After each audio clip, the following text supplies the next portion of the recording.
Good afternoon. How are you? Couldn't get out yesterday because Holly and I went late to the hospital to see how she was progressing. We got great reports, like her lungs are 3 times what they were before the operation. And knock on wood, lately there have been fewer side effects from the medication. So that was a fun visit, and I took on a couple of new cases yesterday, and that took a little brain power to see how we could help each other. So I'm out today. It's warm, nice, and no wind, and it's just beautiful. If only our government were as pretty. Talk about old stories, and I don't know how we can still call it breaking news, if you will, but we're so excited reporting facts relating to the documents at Mar-a-Lago.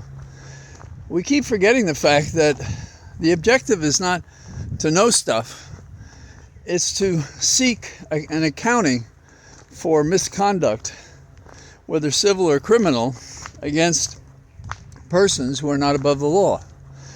And yet, Trump goes sailing by doing things that would have ended any of us in the hoosegow within minutes of being found out. But not Trump or any of his cronies, his lawyers, his hangers-on, his people who do things for him. So that's what we have. Now on the Hill, we have this Shakespearean play going on, which is that we are on the cliff, about to fall over if we don't pass an increase in the debt limit. And we originally said this is not negotiable, this is not something we would bargain. And I'm talking about our president, Mr. Biden. But then he went back on his own word, appearing to be weak. I will not cross this line. Wait, I will not cross that line. Wait, maybe I won't cross this other one. So that's what he did, in my opinion, discrediting his strength and his resolve to stay on his side of the line, and he didn't do that. So that ended up in a bunch of compromises in the budget that are now tied to the agreement to increase the debt limit. Republicans in the Republican caucus are asserting the positions they had before this agreement and saying, hell no, that's not what we wanted. And Democrats, maybe as many as 77, they have the same view. Now, how does a bill become law? Here's the brief version. And some of this you don't get when they teach it. Okay, so in the House, we have a speaker. The speaker, once he becomes a speaker, has certain powers. Who sits on the Rules Committee? Now, this is a critical committee, because this committee, after hearing from people, decides how a bill is going to be treated on the floor. Will it be an up or down vote? Will there be amendments? How long will people talk? Who will get a chance to talk? What information must be provided? And almost anything you can consider. But most frequently it's about timing and amendments. Now, the rule appeared it might be in jeopardy because McCarthy, who appointed the members, was forced to appoint more members from a group, the Freedom Forum, that don't agree with him. So that's the wrinkle in the application of the rule in this case. Now, the rule then had to be approved by the Congress. That has to be approved before you can have a vote on what it is you want to pass. So the rule was approved of. Now, the vote on the rule is sometimes an indication of what's going to happen on the underlying motion. In this case, what do we do with the debt limit tied to the budget proposals that would become law right now as part of a deal that Biden had promised never would happen? Now, the Democrats are not directly attacking Biden, but they are attacking the bill for those reasons. That is, that it compromises people, and the Republicans are already running around saying, isn't it great? People don't get our money no matter how compromised they may be, unless they go out and get a job. Ah, yes, the plantation owners are in full force. Capitalism, not softened by humanity, not a hybrid as it has been. It's just not tolerable by Republicans because they owe their souls to the company store, to borrow from an old railroad song I used to sing my kid when she was very young and didn't notice my singing wasn't that good. So it goes to the floor. Now what's going to happen? There is no way McCarthy passes this bill without support from the Democrats. Okay, so it's the Republican bill. And the reason is pretty simple. I think he only has a 5-vote margin for any bill. And that's one of the reasons he doesn't want to get rid of the unsaintly Santos on Long Island. So he only has so many votes. 218, I believe, is the right vote that you have to pass something. So where is McCarthy going to get the votes? Well, when he loses whatever votes he does among the Republicans that go beyond that margin, he has to count on Democrats voting for this. Now that's got to be a struggle for the minority leader, and I'm sure he's whipping it and giving them the lines that they should say publicly when they compromise their constituents by supporting this bill. But in the end, if it passes, and it is predicted that it will, there will be a call by McCarthy, public or secret, to ask the Democrats to support this bill. Now, AOC has said, well, when we get to that point and McCarthy can't get enough votes to sell the deal, you come to me and then we'll bargain about what I think should be in the bill. And that's pretty much probably the position of about 77 Democrats. They may not all act upon it, and they're all being muscled to agree to it. So this is a very messy business. Now, it's being sold to the American public by those who cover the Hill as if, hey, no big deal. Really no big deal.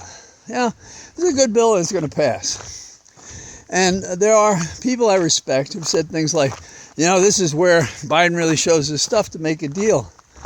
Well, you can always make a deal when you fold. You said you wouldn't bargain, and you did.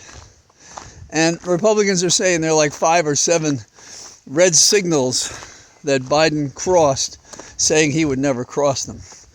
But it would be bad manners for the Republicans to talk about it until they pass the bill with Democratic support.